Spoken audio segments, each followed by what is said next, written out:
Hi, everybody. This is Todd, the gallery director here at AO5 Gallery in Austin, Texas, and I'm joined by one of the most amazing artists in the world, and I mean that, Mr. John Morse. Hi, John. How's it going?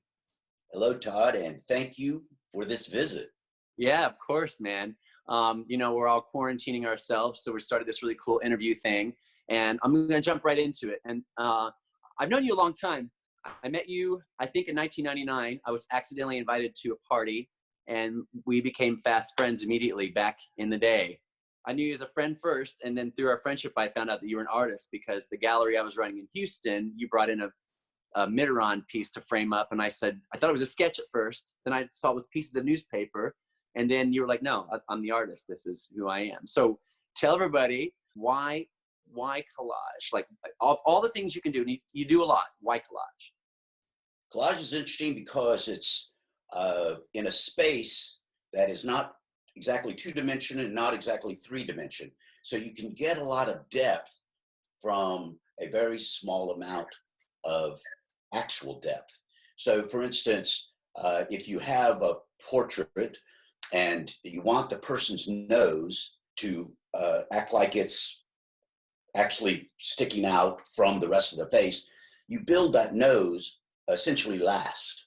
Even the tip of the nose is one more layer of paper, or in often case, dozens and dozens of layers of paper closer to you than this. And even though it's fractional of an inch, it brings a lot of depth, even if it's imperceptible.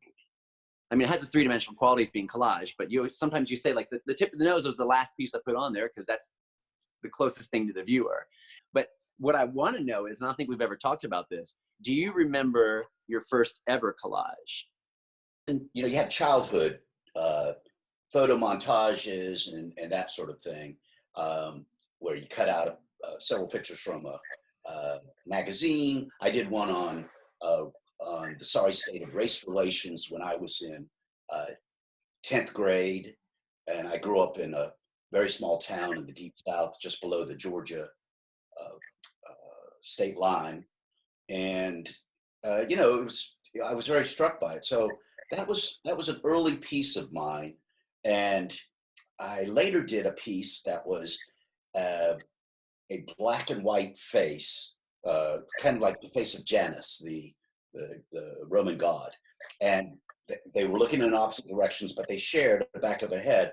One half was black on a white background, and one half was white on a black background. So that kind of, I had a familiarity with it. But as far as doing collage in terms of, let's say, artistic shorthand, for decades, I would carry around a very small pair of scissors, child scissors, glue stick, and quite often that was all. And I would find paper in the various locations, and I would do landscapes of that place. And so, the Eiffel Tower, I have one that's made of an Eiffel Tower that's made with French newspapers and Gaulois cigarette packs, and the little ticket that you used to use to get onto the metro. And what I came to discover was that litter bespeaks the subject matter. So if you're in Japan, for instance, which is just wildly colorful, the trash there is spectacular. It's stunningly good. Foils and little miniature wooden crates that they just throw away because, oh, I already had my lunch. So I went there once for 7 days, and 6 of those days I made collage from the trash that I was finding. And it was so rewarding. I did a pagoda in Kyoto. I did Mount Fuji-san. I did just all these various ones. And when I came back to America, I was able to sell 4 of those 6 collages, and it entirely paid for my trip. So I started thinking, I'm going to take literally nothing and make something out of it, and that can make me money. And so it had its own artistic reward. I felt very good. Hey, I'm making a collage. It's wonderful. I'm doing art. I'm outdoors. I'm in Japan at the Eiffel Tower, Empire State Building. And I can do this for free. And not only is it free, I can make money from it. And so its own reward at many, many different levels. And you know, you could have gone in a wildly different direction, because when you were living in New York, you were buddies with Keith Haring. You interrupted Warhol's Christmas Eve party going to his home. I mean, you were around the masters in the 80s. So, you know, again, you stuck to your guns. And to this day, and you can see behind me, you're making the most amazing collages in the world. I've been looking at this piece. You know, this is one of your limited editions. We'll get into that in a minute. I found Santa Claus on it for the first time. I've been looking at that piece for 4 years, and I found Santa Claus on it 2 days ago when I was walking through the gallery. There's two Santa Clauses on it. One of them, yeah, I saw the other one too. Yeah, one is upside down. It doesn't mean anything. It's just, hey, this is a color that works right here, and so that's what I'm going to use. But the thing with collage, Marilyn Monroe, Muhammad Ali, Abraham Lincoln, these are images that you've seen literally a million times. I mean, you've seen Abraham Lincoln, he's on the penny. So why do you do a picture of something I've already seen a million times? And in the case of Lincoln, it literally is 1 million times. So the thing with collage is it allows you to see something that you've seen countless times before, like you've never seen before. And I just saw something on one of your collages that I've never seen before, and I look at it every day. It's the most fascinating thing, John. It's really amazing what you can do. I appreciate that very much. That picture of Ali is based on a somewhat famous image of Ali. But if you were to have that image, the photograph, on your wall, you could look at it, oh, I like this picture. It has a lot of dynamism. It's very dramatic and wow, the energy, etc. But the fact is you would eventually stop looking at it. With certain images, you've seen all there is to see. When you have collage, particularly in the painterly fashion that I seek to do, there are 3 stages of view. One is I walk into a room and I see it from across the room. Oh, it's Muhammad Ali, it's Marilyn Monroe, it's John Kennedy. Okay, then you get closer and you realize, wait a minute, this isn't a oil painting or watercolor. This is a collage, it's made of paper. Then you get really close, like say 10 inches away, and you realize this is a matchbook, and this is a piece of torn paper, and this is a paint sample from a hardware store, and it's a box of rice-a-roni, you know, shredded and torn and turned upside down and covered over. And one of the great things about creating collage is it's foolproof. And I will say this, foolproof, because you cannot go wrong. You know how unforgiving watercolor is. I mean, come on. It's almost it's unreal. It's like trying to sing a song perfectly, you know, every time you pick up the brush. And I've been doing collage, I won't tell you how many years, but since I was 19 years old. Collage, you put on a piece of paper. If it works, great. If it doesn't work, rip it off. Doesn't work, put something on top of it. You can just keep going and going and going and going. And unlike many media, including watercolor, you can overwork those things. Not collage. Collage, the more you work on it, the better and better and better and better it gets. So that if you have a brief snippet of information, look, it's the Eiffel Tower. I once made a picture of the Eiffel Tower. I bought a magazine because I couldn't find any trash. But on the cover was this very sexy lady kind of bending over a little bit. She had these really long, gorgeous legs in black fishnet stockings. I cut out the black fishnet stockings and just turned it upside down. And it was the Eiffel Tower. And what it occurred to me was everything that you want to do an image of, it's all around you. You just have to find it. And once you find it, you have to see it. The hardest thing to find is blue. Blue is a very rare trash. It's more common than it used to be. But it's, it's Oreo wrapper, and it's Lay's potato chips, and and it goes downhill from there. So when you want to do a landscape, the hardest thing to do is to find that piece of blue for the sky. So what do? You take that blue and you use it judiciously, and you rip it in such a way so that the way you tore the blue, it's left a raggedy white edge. And you place that against a white background. Well, now that just looks like a nice big cloud with little intervals of blue. The cool thing about collage, unlike mixing colors for a typical painting, in a typical painting, when you want to do a rendering, you pick the colors. But in a collage, the colors pick you. I look at a pile of trash and there's all this color. And so I am liberated from having to say, oh, geez, I hope I can make the perfect red, orange, blue, etc. No, it's right there. Now it's up to me. How are you going to use it? It relieves me of any burden or difficulty on my source. I don't care about the source. The source is right there. It's in a trash bin. I'm going to show them some of your trash. A05 Gallery is the only place where, you have your originals showing. That's true. Which is an honor for me. I'm so glad I met you back in the day. But you've recently done some kick-ass limited editions, and you keep them in true form and extremely limited, like editions of 10 only. And you've left, when the original is scanned, paper sticks up, you've left the shadow as part of the printing, and people think that your limited editions are originals, but you've chosen to do some limited editions. I mean, is it because you want more people to have it? Is it because the image is too good to have one? Or is it just because that's what artists should do? When I was first starting out as an artist, professional artist, I had very few patrons, but I fortunately had some really, really wonderful, generous patrons. So when I would create art, quite often it would be small, I would go and get it scanned and make up to normally nothing more than 25. And I would take those copies, sign them and number them, date them, and then give them away. I'd give them away because my thing that was important, I wanted people to see my art. If you make a print, it's no sweat off your back. The hard work is already done.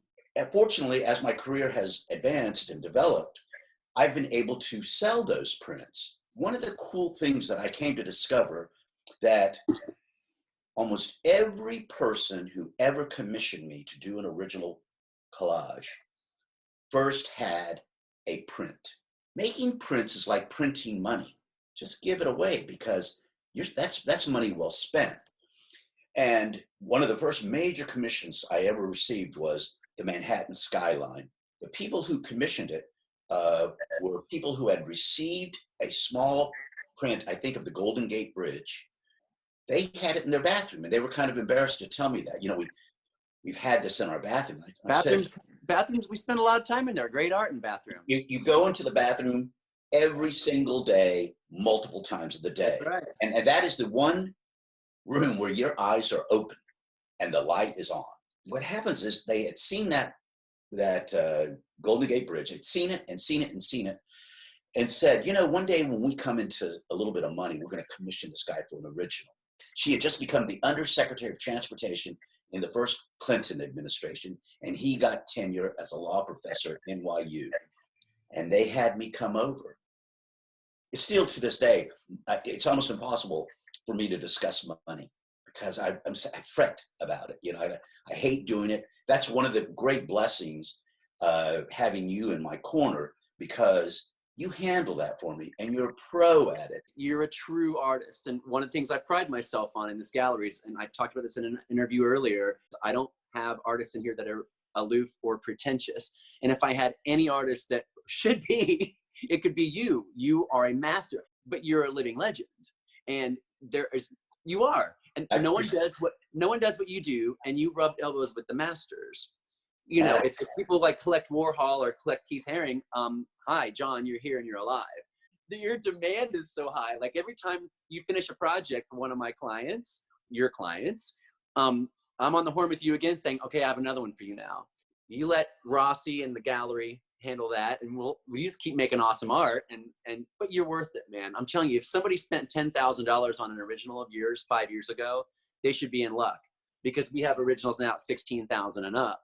you know, I tell a lot of artists, don't raise your prices unless you can't keep up with the demand. When you're in demand and you can't keep up, that's when you do it. And that's what you and I have discussed. You are in such demand, you can't keep up. You know, I mean this sincerely, but it's so humbling, and I'm so thankful because, you know, for many years you don't make money as an artist. Sure. But you have to have that in order to understand the other side of it.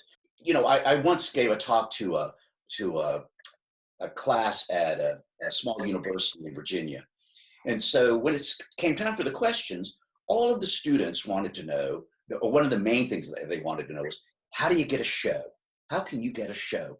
And I think that's a wonderful, wonderful question, because these are guys who want people to see their art.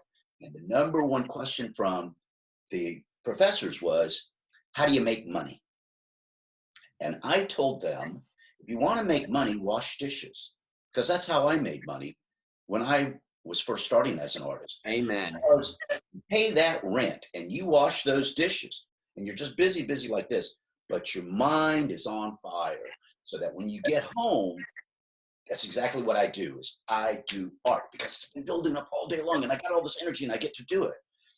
And so if you I think, approach art as, how am I going to make money? You may never make money. You may never make money, because first comes, do you love it so bad that you'll do it for free? And in fact, do you love it so bad you pay money to do it? Because I would pay money to walk. That's how much I love walking. But you don't have to. You don't have to pay money. And I would pay money to do it. If I had to pay $1 every time I wanted to draw a picture, I'd pay $1. I don't have to. It's free. And not only is it free, you can make money. So it's like, you know, wonderful. But that reason that it can make money, I believe, is because first, I loved to make the art. You've given me pieces from the 80s, Yeah, the 90s, the aughts, and now the 10s and 20s. So crap, think about how many decades that is of art that I have in the gallery, right? yeah. Like, yeah. I mean, and one day I'm like, do you have anything else? You're like, oh yeah, there's a Bob Dylan under my bed. Remember that? Yeah. So I have the Bob Dylan here in the gallery. I'm in my humble but happy studio here, and it really is fabulous, you know. And I would love to show you this little thing that I recently developed. You know, Yeah, do it. There's a, you know, it's all about the mask, and so I thought, I wonder if I could make a shield, and that way it would not only protect my face, but it would also protect my eyes and protect all of those around me from anything that may be escaping my mouth or nose. You know, these kind of things where you fill them up with paper and then you slide this along the edge, right? Yeah.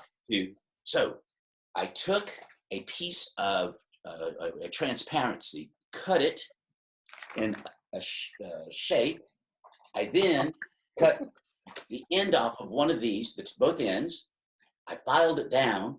Then I glued the transparency to the inside, and then I wrapped it around.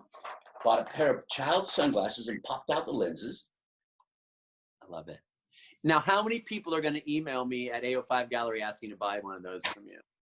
Well, I'm working with a patent lawyer right now, because what I want to do, I want to give away the design, because this is something people need, and I want to share it. And so we have a beautiful, beautiful actress here, Roberta Maxwell. She lives in the complex where I live, and she was the woman who played the mother at the end of the movie in Brokeback Mountain, and just a great lady. So I showed her and her wife the design the other day, and she came to me yesterday and she said, I want to subsidize these so we can give them to the homeless people.